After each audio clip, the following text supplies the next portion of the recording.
Bonjour, une leçon de langue portant sur le discours rapporté. Mais l'objectif, précisément, c'est distinguer le discours indirect libre dans un texte. Avant de commencer, un petit rappel. Vous savez que, d'après ce que vous avez vu les années précédentes, qu'il y a deux types de discours, à savoir le discours direct et le discours indirect. Aujourd'hui, dans cette leçon, nous allons voir un autre type. Voilà, c'est le discours indirect libre. Commençons par la lecture des phrases du support. La première phrase. Il disait à sa femme, « Ces jeunes sont devenus irresponsables. Ils ne respectent plus personne. » Deuxième exemple. Il disait à sa femme que ces jeunes-là étaient devenus irresponsables et qu'ils ne respectaient plus personne. Troisième exemple. Il se mettait en colère. Ces gens-là étaient devenus irresponsables. Ils ne respectaient plus personne. Voilà. Si on commence par le premier exemple, alors d'après vos connaissances, on va dire directement qu'il s'agit ici de discours direct. Pourquoi? Alors là, vous remarquez qu'il y a des guillemets. Il y a aussi deux points. Il y a point d'exclamation. Il y a aussi le verbe introducteur disait. Il est placé ici avant bien sûr donc les propos. On remarque qu'il y a des verbes, surtout donc, sont devenus, c'est le verbe devenir au passé composé, respecte le verbe respecter au présent de l'indicatif. On remarque aussi cet adjectif démonstratif. On montre donc tous ces indices, voilà, nous informent qu'il s'agit de discours direct. Pour la deuxième phrase, ou bien le deuxième exemple, alors toujours d'après ce que vous savez concernant les deux types de discours, vous avez vu, on va dire directement qu'il s'agit de discours indirect. Pourquoi? Vous avez ici, en parlant de verbe introducteur, cette fois-ci, il est suivi des subordonnants, que. Il y a deux subordonnants. On va parler de deux subordonnés, que ces jeunes-là étaient devenus irresponsables, et que la deuxième subordonnée, et qui ne respectait plus personne. Donc, verbe introducteur suivi de subordonné. Et puis, nous remarquons aussi que les verbes, cette fois-ci, sont conjugués au passé. Nous avons été devenus, le verbe devenir au plus que parfait, respecter, le verbe respecter à l'imparfait. D'accord? Donc là aussi, c'est un indice de discours indirect. On remarque aussi que les guillemets ne sont pas là, et les deux points, les points d'interrogation ou un point d'exclamation. On remarque aussi lorsqu'on dit ces jeunes-là, on a ajouté là. D'accord, c'est pas comme dans le discours direct, on a seulement ces jeunes, là on a ajouté là, et là aussi très important lorsqu'on passe au discours indirect. Voilà, je passe maintenant au troisième exemple, et de première vue, on remarque qu'il y a une phrase au début, il se met en colère. Cette phrase permet de savoir les sentiments ou bien l'état d'âme de la personne, ou bien du personnage qui parle. Donc ça se voit, ou bien il est clair qu'elle est en colère. Voilà, ces jeunes-là étaient devenus irresponsables. Ils ne respectaient plus personne. Donc on veut garder l'expressivité. C'est comme si le personnage parle directement. On a gardé les points d'exclamation. On a gardé les points d'exclamation. Par contre, vous voyez qu'on a aussi gardé surtout les temps verbaux de discours indirect. Donc étaient devenus et respectés. On remarque aussi l'absence du verbe introducteur. Il n'y a pas ici dans cet exemple le verbe introducteur. Et bien sûr aussi il n'y a pas de subordonné. Voilà, pour lorsqu'on s'adresse à quelqu'un comme ici, on a gardé ces jeunes-là, on a gardé l'expression du discours indirect. Voilà, donc on remarque qu'il y a, si vous voulez, des caractéristiques de discours directs, comme le point d'exclamation, et il y a des caractéristiques du discours indirects, comme les temps verbaux. Voilà, c'est bien. Donc, alors, qu'est-ce qu'on peut dire pour résumer tout ce qu'on vient de signaler? Pour la première phrase, il s'agit du discours direct. Quels sont les indices? Et bien sûr, les indices, nous avons remarqué qu'il y a les deux points. On a remarqué aussi les guillemets. Puis on a vu le verbe introducteur qui est placé avant le propos. On avait aussi l'existence des points d'exclamation. Pour la deuxième phrase, on a parlé du discours indirect. Pour les indices suivants, on a remarqué l'absence des guillemets. Il y a le verbe introducteur disait, mais cette fois-ci suivi d'un subordonnant. Aussi, nous avons vu le changement des temps par rapport au discours direct.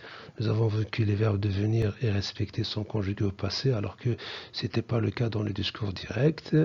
Voilà. Pour la troisième phrase, on a fait une remarque. Donc, on a vu qu'il y a l'absence des guillemets.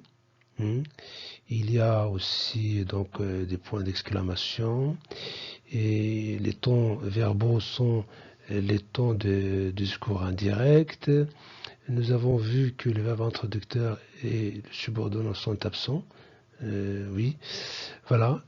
Puis on a remarqué une phrase. On a vu que l'exemple commence par la phrase « Il se mettait en colère » qui indique l'état d'âme ou bien les sentiments des personnages. Donc, en bref, ou bien en somme, on remarque que dans ce troisième exemple, nous avons les caractéristiques, quelques caractéristiques du discours direct et quelques caractéristiques du discours indirect.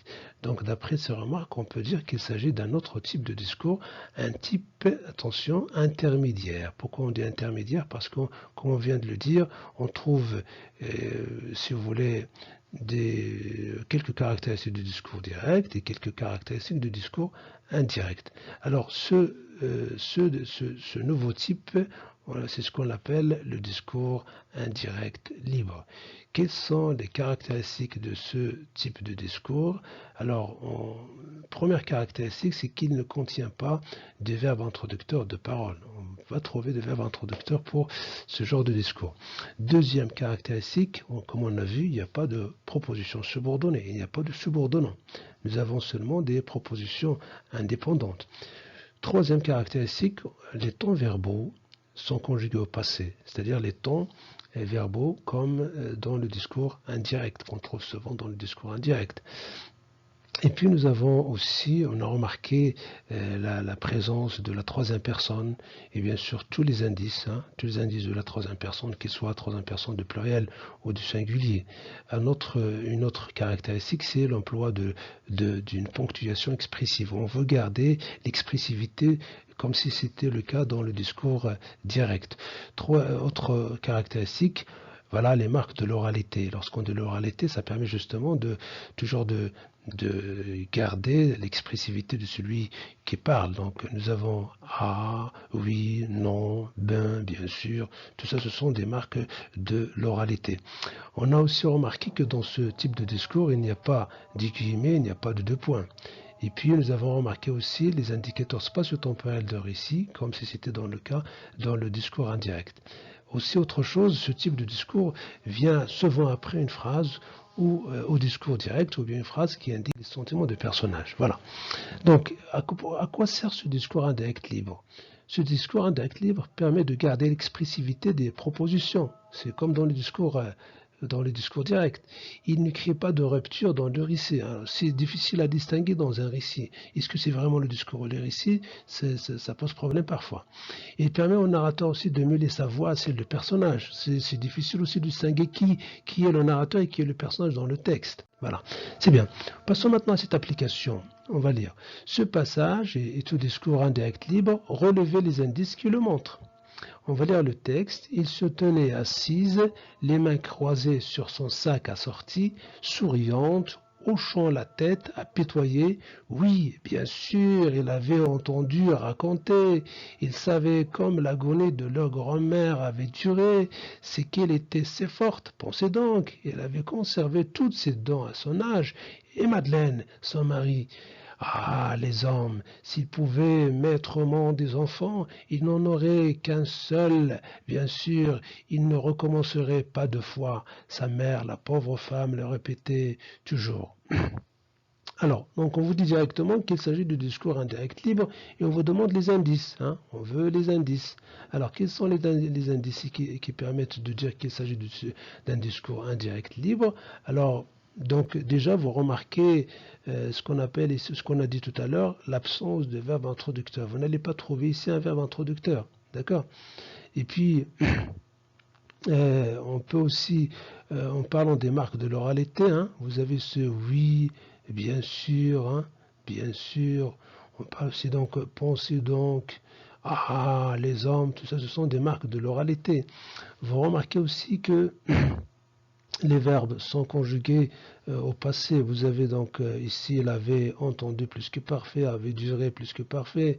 Nous avons aussi avait conservé plus que parfait, pouvait imparfait. Vous avez aussi aurait et recommencerait conditionnel. D'accord.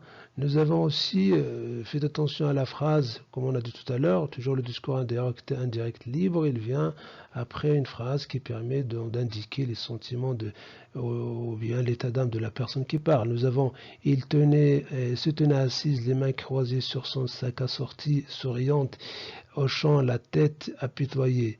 Faites attention, toutes ces phrases-là, ou bien tous ces mots indiquent l'état d'âme de la personne, apitoyée, hein, apitoyée. C'est bien, donc voilà quelques indices qui montrent qu'il s'agit du discours indirect libre, sans oublier bien sûr la troisième personne qui domine dans le texte. Pour résumer cela, on peut parler dans la correction qu'il y a donc parmi les indices qui indiquent qu'il s'agit de discours indirect libre, nous avons la troisième personne, elle, nous avons donc les marques de l'oralité, nous avons les temps verbaux, comme vous avez ici des exemples, avait entendu plus que parfait, etc. Et puis nous avons remarqué l'absence de verbe introducteur. Merci pour votre attention et à une autre leçon, Inch'Allah.